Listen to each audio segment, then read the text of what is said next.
शहीदों की शहादत पर जुड़ेंगे हर वर्ष मेले, वतन पर मिटने वालों का यही बाकी निशान होगा।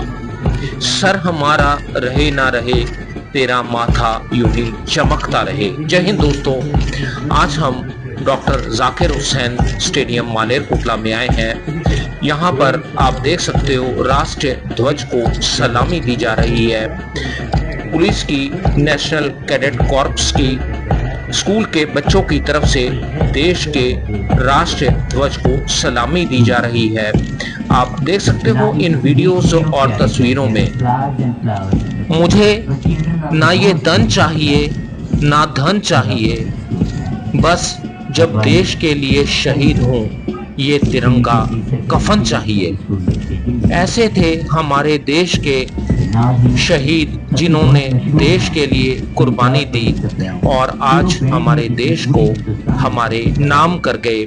और हमारा फर्ज बनता है कि इस तिरंगे की आन बान और शान को हमेशा के लिए इसी तरीके से बरकरार रखें। जय हिंद दोस्तों, आज हम लोग इस वक्त मालेरकोटला हल्का में आए हैं जहां पर राष्ट्रीय ध्वज फहराया गया है। आप देख सकते हो राष्ट्रीय ध्वज है और मेरे साथ इस वक्त एनसीसी के, नेशनल कैडेट कॉर्प्स के जवान खड़े हैं जिन्हें ट्रेंड किया है गुरतेज सिंह जी ने। इनसे भी बात करेंगे और जो भी यहाँ पर इन्होंने परेड की है इसकी जानकारी भी हम इनसे बात करके लेंगे। तो इस वक्त मेरे साथ ये जो नेशनल कैडेट कॉर्प्स के जवान खड़े हैं जिन्होंने देश का जो झंडा है उसको सलामी दी है, हम इनको भी नमन करते हैं। यही वो देश की आन बान और शान है। इसी में से जो आर्मी, नेवी, एयरफोर्स, पुलिस, जो भी राष्ट्र की जो डिफेंस सर्विसेज हैं उनमें यही बच्चे भर्ती होते हैं। इनको हम लोग दिल से प्यार करते हैं, मोहब्बत करते हैं और इनके जज्बे को हम लोग सलाम करते हैं। हम भारत के वीर जवान, ऊंची रहे हमारी शान, हमको प्यारा हिंदुस्तान। आज मेरे साथ ये जो बच्चे हैं इनसे मैं कुछ क्वेश्चंस भी करूंगा और बात करते हैं। सबसे पहले गुरविंदर सिंह जी, आपसे मेरा कुछ सवाल है। आप बताएं ये जो एनसीसी है इसका इंट्रोडक्शन क्या है? आप बता सकते हैं क्या इंट्रोडक्शन है, कहां से ये शुरू हुई थी, इसका मकसद क्या है? Sir, first of all, many congratulations of the auspicious day, 80th Independence Day of India. Secondly, I would like to thank you very much, sir, for giving us this opportunity to speak on this auspicious day. NCC is basically started in 1948. A committee was established under the influence of Pandit Jawaharlal Nehru under the command of Pandit Hridaynath Kunjru ji, who are considered as the father of NCC in India. And the most important thing about NCC is here are few aims of NCC which are beneficial for the overall character development of a cadet, of a student. First of all, unity and discipline, which is the motto of NCC. Discipline creates a man strong mentally, physically and medically as well. Secondly, here is the second aim of NCC is comradeship, because if we have to achieve the leadership, so the leader is the leader of all the team. So if the team is not united, then there is of no use of any kind of leadership. So there is leadership, comradeship, secular outlook for the all religions. You can see here are some cadets wearing caps, some are with turban. So secular outlook is the second thing which is the aim of NCC. Third thing, here are the adventurous camps which we attend during our NCC journey. So those NCC camps are always beneficial for us for overall character development. And next thing which is very important about NCC aim, that is the building, not just building in individualism, but we have to create a society, a team which is united.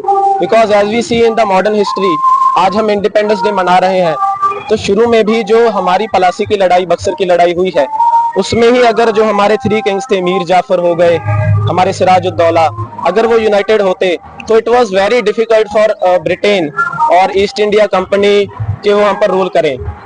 वो तो सिर्फ एक trading company थे और हमारी unity टूटी, इसीलिए उन्होंने आकर यहाँ पर हम पर कब्जा किया। सो NCC as its motto is unity and discipline, so it is beneficial for overall character development of a cadet or a student. Thank you. जय हिंद। बाकी मेरा सवाल है, एनसीसी के बाद इनको क्या स्कोप है, वो भी थोड़ा सा आप में से कोई एक्सप्लेन करना चाहे एनसीसी का क्या स्कोप है आगे चलकर। जय हिंद everyone, my name is Sharjan Shamsher Singh. NCC के डिफरेंट डिपार्टमेंट में डिफरेंट रोल है। जैसे कि हम डिफेंस में ले लें, डिफेंस में एयरफोर्स, नेवी, इंडियन आर्मी में अगर हमारे पास 20 सर्टिफिकेट है तो हमारे एग्जाम में 10 नंबर लगते हैं। अगर हमारे पास सी सर्टिफिकेट है तो 20 नंबर लगते हैं। अगर उसके साथ हमने आरडी परेड अटेंड की हुई है तो हमारे 25 नंबर लगते हैं। और जैसे कि सर ने बताया है कि एनसीसी हमारा पर्सनल डेवलपमेंट के लिए होती है और हमें यूनाइट रखने के लिए होते हैं। ऐसे बहुत डिफरेंट काइंड्स के कैंप है, जैसे कि pre leadership camp and advance leadership camp. इसकी मदद से कैडेट अपनी प्रेजेंटेशन और लिसनिंग और स्पीकिंग स्किल के ऊपर काम करता है। और जैसे कि हमारा आरडीसी परेड एक कैंप है जो कि बहुत लॉन्ग होता है और उसमें उसके अंदर हम आरडी परेड में पार्टिसिपेट करते हैं, जो कि हमारे 26 जनवरी को दिल्ली में होता है। Thank you that. बाकी जो आप यहाँ पर हम हर साल ही 26 जनवरी और 15 अगस्त को ये देश के ध्वज को सलामी देते हो, इसके बारे में आप कोई कुछ कहना चाहते हो? आप में से वॉलंटरली कोई भी कुछ कह सकता है, कोई 2 लाइनें बोलना चाहे आप में से, मैं आपका स्वागत करता हूं। आप बोल सकते हैं 2 लाइनें, कोई भी आप में से बोलना चाहे। कोई बोलना चाहता है आप में से 2 लाइनें?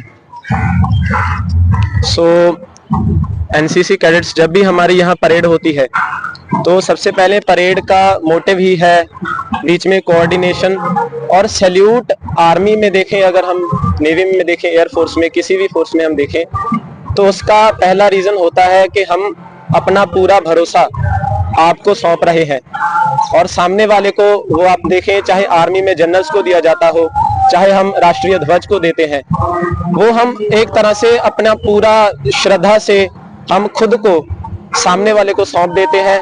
और नेशनल जो हमारा फ्लैग है वो तो वैसे भी हमारी निशानी है कि इस दिन हम आजाद हुए थे और शुरुआत में भी शुरू से चलते आते हुए काफी इसके पैटर्न्स एंड डिजाइन्स वो डेवलप कर रहे हैं। और इसमें जो है हमारे देश की जो भावना है, इसमें निहित जो भी भावनाएं हैं वो सारी उजागर होती हैं। जैसे there are different colours in our national flag, जिसमें से ग्रीन हमारे यहाँ की एग्रीकल्चरल प्रोस्पेरिटी को दर्शाता है। White colour is represented the peace of our country, where the saffron colour is represent all जो भी शहीदियां, जो भी हमारे यहाँ के शूरवीर रहे हैं, हमारे शहीद भगत सिंह, करतार सिंह सराभा और भी जितने बैटल्स में शहीदियां हुई हैं, उन सबके बलिदान को सैफरन कलर दर्शाता है। इसके अंदर जो 24 स्ट्राइप्स आपको दिखती हैं वो हमें दर्शाती हैं कि हमें 24 घंटे काम करना चाहिए। Hard work, discipline, dedication, devotion towards our work to unite the India and that is all. जय हिंद। बहुत शुक्रिया इन बच्चों का और गुरतेज सिंह जी का भी। गुरतेज सिंह जी ने जो इन्हें ट्रेंड किया है। आपका भी सर 1 लाइन कुछ भी बोलें। जय हिंद सभी को, आजादी दिवस की बधाई हो सभी को। जी, आपका शुक्रिया, आप हमें प्लेटफॉर्म पे दिखा रहे हैं जी मीडिया के। जी जी बहुत शुक्रिया इन बच्चों का। इन देश के भविष्य हैं ये हमेशा हमारे देश को ऐसे ही सलामी देते रहे आगे, और भी पीढ़ियां दर पीढ़ियां एनसीसी चलती रहे और मेरे देश का तिरंगा यूं ही लहराता रहे।